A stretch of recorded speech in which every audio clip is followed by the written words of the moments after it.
안녕하세요. 저는 토보어학원의 임정준 엄마 박혜리입니다. 인류사라고 들어보셨나요? 인류가 형성하여온 역사 전체를 다루는 학문으로 역사학과는 조금 다른 의미를 지니고 있습니다. 원시 인류를 포함하여 인류의 탄생과 진화 역사를 파헤치는 그야말로 인류의 발전의 역사를 다루는 분야입니다. 사피엔스, 문명의 충돌, 빅히스토리, 침략적 인간, 인간 불평등 기원론 등이 대표적인 인류사를 다룬 서적이라고 할 수 있겠죠. 모두 토부문고에 수록되어 있으니 꼭 읽어보기 바랍니다. 오늘 공부할 총균세도 인류사에 관한 책입니다. 인간이 어떻게 문명을 진화시켜 왔는가? 하지만 왜 동서횡축을 이루는 유라시아 대륙만이 여타 대륙을 넘어 더 발전할 수밖에 없었는가? 좀 색다른 입장에서 기존과는 다른 파격적인 통찰력을 제시하였기에 이 책은 1998년도 퓰리처상을 받게 됩니다. 총균세는 상당히 광범위한 내용을 다루기 때문에 방향을 잡기가 참 힘든 책이지만 초반 맥락을 잘 이해하면 전체의 구성을 파악할 수 있으므로 오늘 내용을 잘 듣기 바랍니다. 총 2편에 걸쳐서 영상을 올리겠습니다. 오늘은 그 첫 번째로 총균세가 왜 발전하게 되었는지를 다루도록 하겠습니다. 흥미진진한 내용이니 재미있게 들어보길 바래요.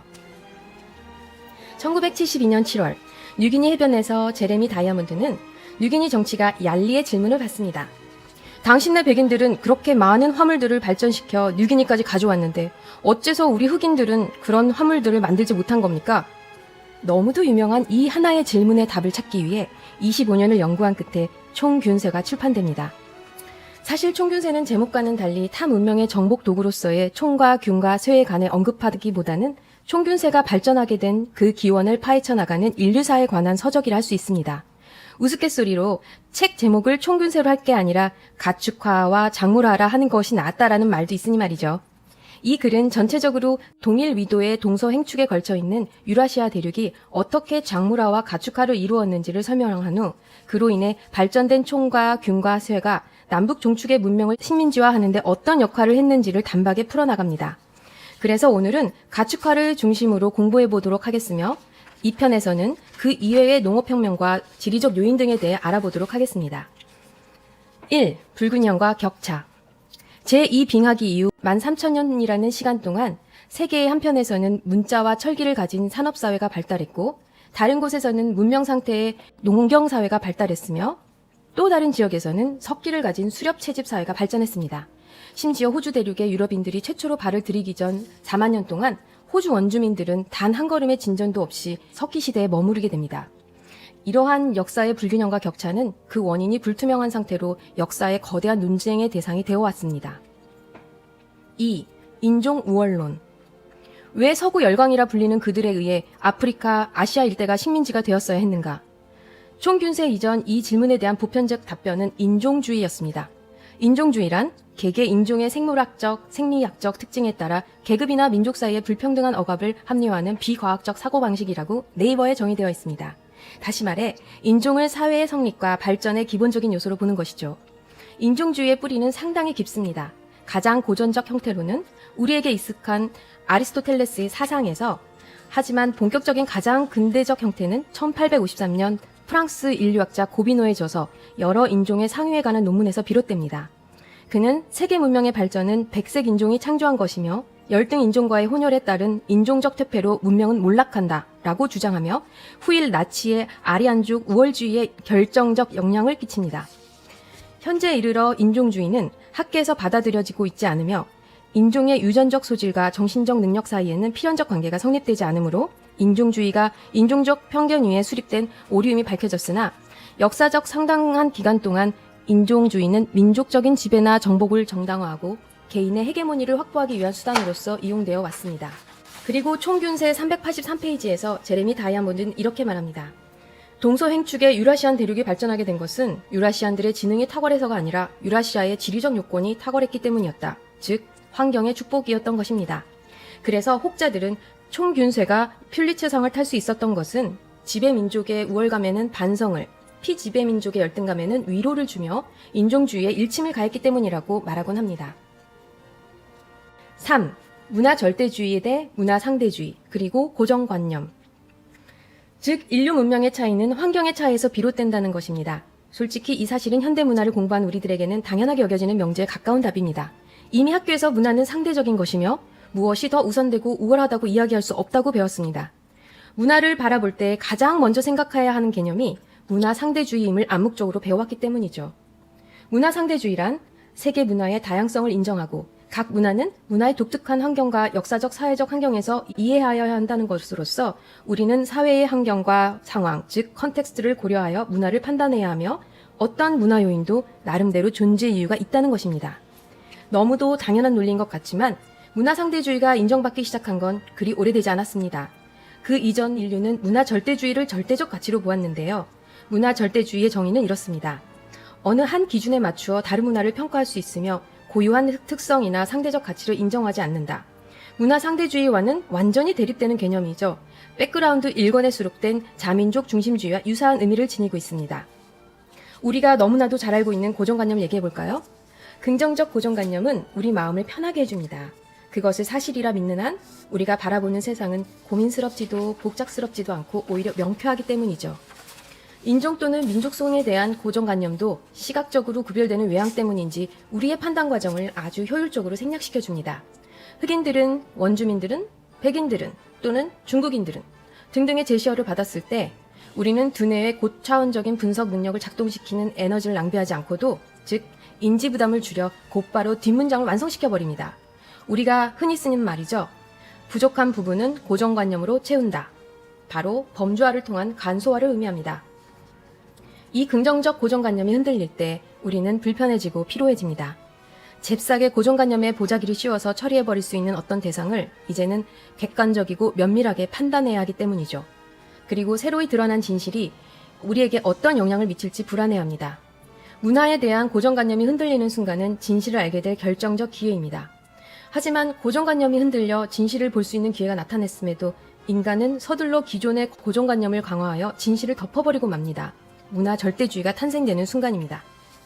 제레미 다이아몬드는 총균세에서 인종주의를 중심으로 한 문화 절대주의를 정면으로 반박하며 민족마다 역사가 다르게 진행된 것은 각 민족의 생물학적 차이 때문이 아니라 환경적 차이 때문임을 강조합니다. 지리 환경은 분명히 역사에 영향을 미치게 되어 있으며 우리에게 당면한 문제는 그 영향력이 얼마나 큰지, 그리고 과연 역사의 광범위한 경향도 지리적 환경으로 설명할 수 있는지를 밝혀내는 일뿐이라고 합니다. 4. 안나 까레니나의 법칙. 톨스토이의 소설 안나 까레니나의 첫 문장은 이렇게 시작합니다. 행복한 가정은 모두 비슷하고 불행한 가정은 불행한 이유가 제각기 다르다. 이것이 바로 안나 까레니나의 법칙입니다. 잘 되는 집안은 다들 비슷하게 근심이 없고 건강하며 화목하지만 안 되는 집안은 애정이든 금전이든 자녀든 천차만별의 이유로 불행해진다는 말입니다. 행복한 가정의 조건은 다양합니다. 가족 구성원들이 큰 병 없이 건강하고 우애가 있으며 큰 부자는 아니더라도 금전적 고통 없이 가족 구성원 개개인이 자신의 삶을 행복하게 여긴다면 행복한 가정이라 말할 수 있겠죠. 다시 말해 모든 조건이 탁월하지 않더라도 어느 정도 조건이 모두 충족되면 행복한 가정은 만들어질 수 있다는 말입니다. 반면에 가족 구성원 중 한 사람이 도박에 빠져 가산을 탕진했다거나 부부 중 한 명이 바람을 피워 신뢰에 균열이 생겼다거나 또 자식이 나쁜 성적을 비관해 우울증에 빠졌다거나 가족 중 누군가 아프다면 그 가정은 불행해질 수 있습니다. 정리해보면 성공은 여러 가지 요소들이 모두 충족되어야 가능하며 어느 한 가지 요소라도 어긋나면 실패할 수밖에 없다는 의미를 담고 있습니다. 5. 가축화. 도대체 진화 생물학자 제레미 다이아몬드가 총균세에서 안나 까레니나의 법칙을 언급한 의도는 무엇이었을까요? 그는 총균세에서 우리는 흔히 성공의 이유를 한 가지 요소에서 찾으려 하지만 실제 어떤 일에서 성공을 거두려면 먼저 수많은 실패 원인을 피할 수 있어야 한다고 말합니다. 그 예로 가축을 이야기하고 있는데요. 우리 주위에는 집에서 기르는 가축 동물이 많습니다. 양, 염소, 소, 돼지, 개, 당나귀 등이 가축 동물이겠죠. 야생동물이었던 이들은 어떤 조건 때문에 가축화되었고 또 어떤 다른 동물들은 왜 사람들의 피나는 노력에도 불구하고 가축이 되지 못한 걸까요? 야생 후보종이 가축화되기 위해서는 여러 조건을 갖춰야 합니다. 제레미 다이아몬드는 6가지를 언급합니다. 첫째, 동물의 식성이 너무 좋아서는 안 되고 특정 먹이를 너무 선호해서도 안 된다. 동물이 먹을 것을 사람들이 구하기 어렵기 때문입니다. 둘째, 가축은 빨리 성장해야 사육할 가치가 있다. 고릴라는 성장에 오랜 기간이 필요한 동물이어서 가축화되지 못합니다. 셋째, 가축은 야생 상태가 아니라 감금 상태에서도 번식을 잘 할 수 있어야 하기 때문에 사자와 같은 동물은 가축화가 불가능하다. 즉 번식이 쉬워야 한다는 말입니다. 교배 과정이 너무 까다롭고 사적으로 비밀리에 진행되어야 하는 동물은 가축화가 어렵습니다.